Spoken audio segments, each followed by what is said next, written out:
Hello everyone, welcome to my YouTube channel at Need Biology. Now I'm here with you to discuss about a concept called Hardy-Weinberg principle from chapter Evolution. Children, it is a very important topic from chapter Evolution.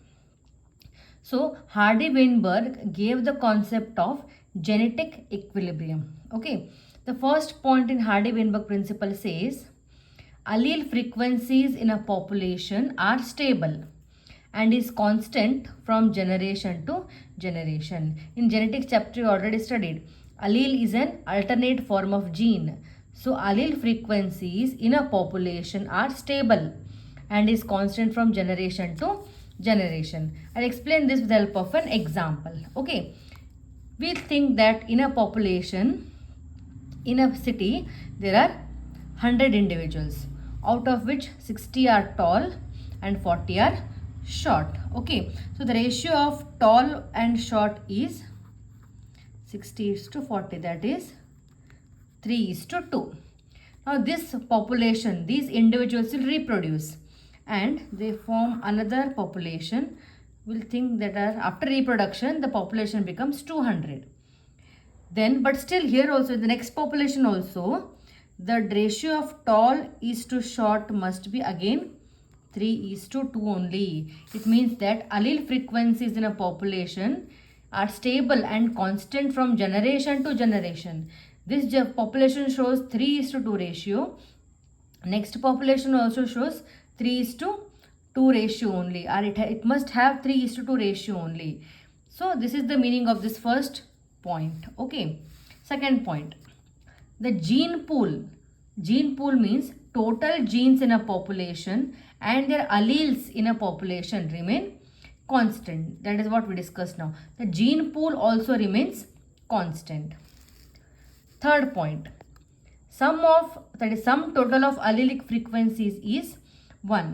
Here Hardy-Weinberg applied mathematical equations, two equations, that is P plus Q equal to 1.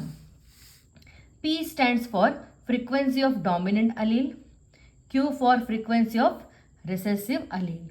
One more equation is P square plus 2PQ plus Q square is equal to 1. P square is the frequency of homozygous dominant individual.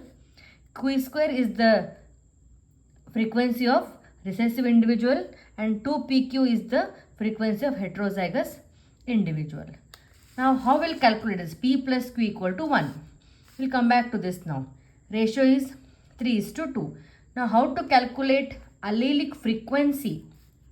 That is P plus Q equal to 1. Okay.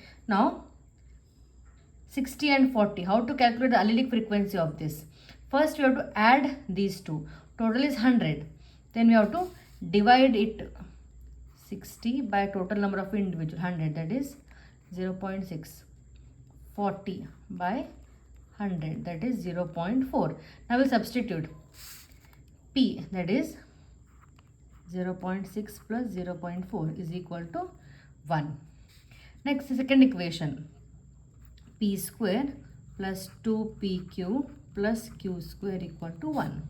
P square 0.6 whole square plus 2 into 0.6 into 0.4 plus 0.4 whole square. 0.6 square is 0.36 plus 6 into 4 24, 24 2s are 48, 0.48 plus 0.16. If we add all these we'll get 1. So it says that sum total of allelic frequencies is 1. Okay, so children, these 3 points if you remember will easily understand the concept of Hardy-Weinberg principle. Okay, thank you.